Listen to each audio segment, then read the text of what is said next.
I am retired Master Sergeant Don Stevens. I was in the Minnesota Army National Guard for 27 years. 25 of those years I was an AGR soldier. AGR stands for Active Guard Reserve. We did the same job, the same regulations, the same rules as an active duty soldier that worked at Fort Benning or Fort Campbell or something like that. It's just that we were paid under a different pot of money. I enlisted in the National Guard in March of 1986.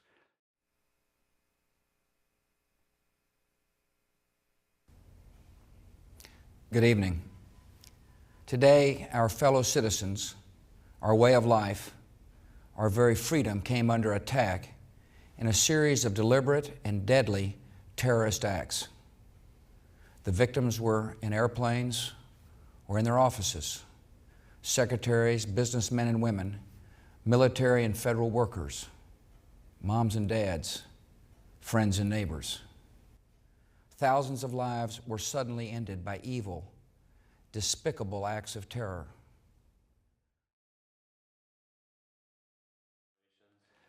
Before 9/11, a lot of your weekend drills was, you did a little bit of work, but a lot of it was big social hour.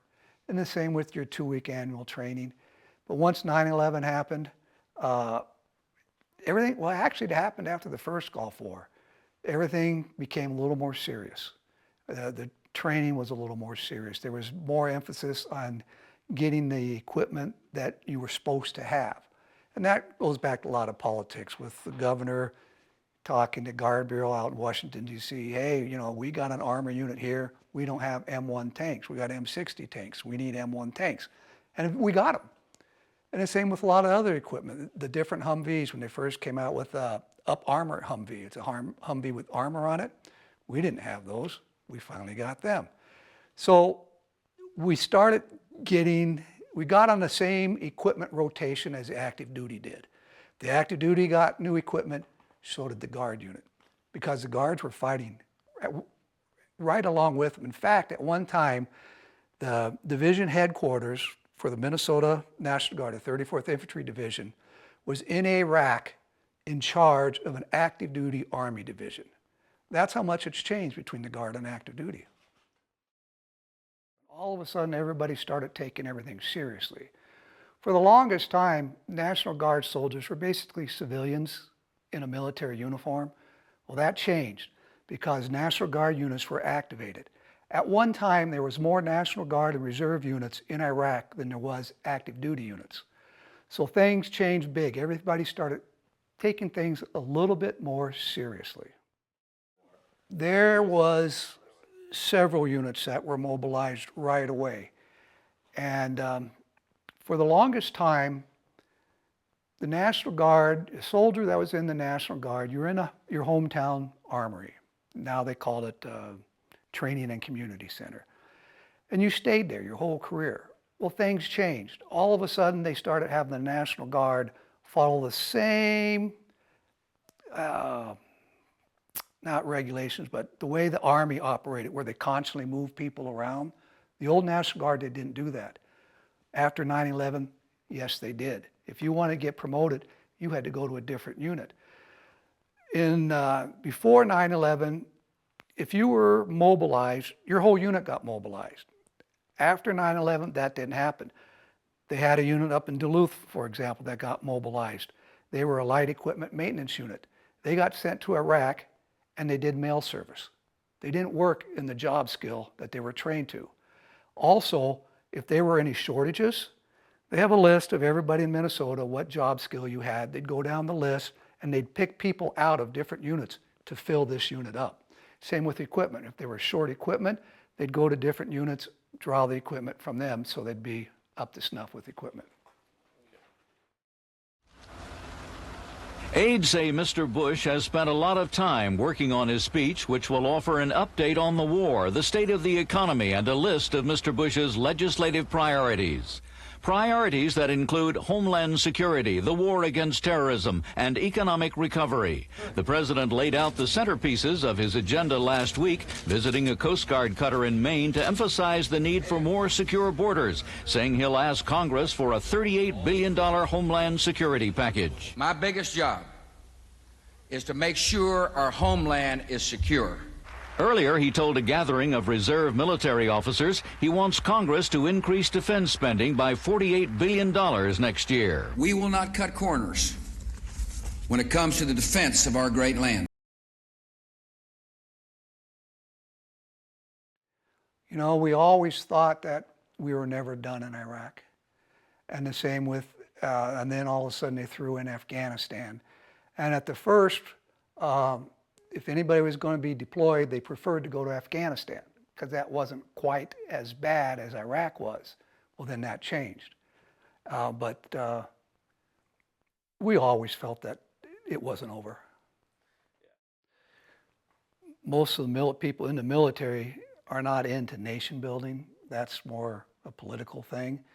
And you hate to waste American lives on something political. But the military is governed by civilians, and they tell us what to do, and we do it. Not everybody's happy about it, but you're in the military. You took an oath, and you're given an order, you go. The first Iraq War, politically, they pulled Guard and Reserve units from all over the country. Why'd they do that? Public support.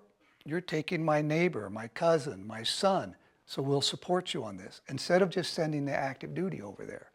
So politics plays a lot into it. Like I said before, if you want us to do it right, let us go in to win.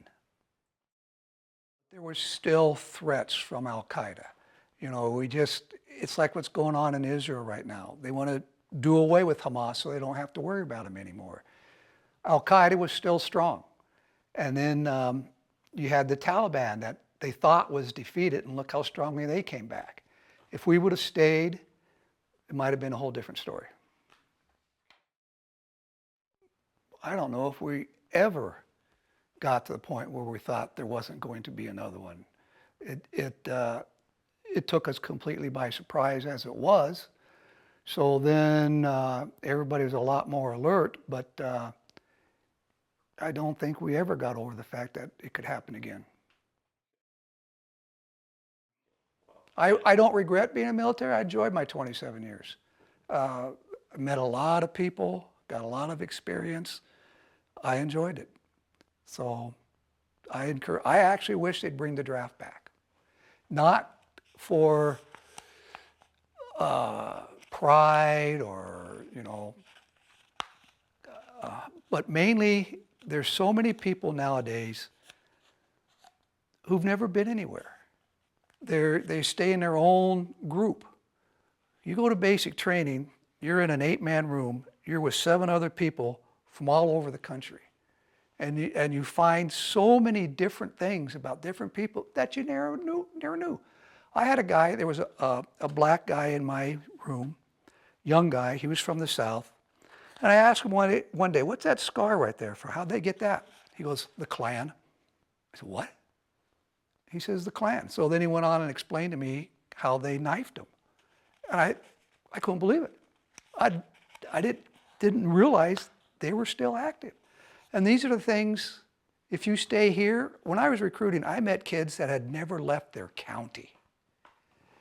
So many kids, when you flew from Minnesota to someplace for basic training, it was the first time on the airplane. So it would, to me, to bring the draft back, take like Israel, everybody goes, for a 2-year stint, and then you're a reservist. Just to experience something different, to see that there's other people that are not like you, but yet they are like you in different ways.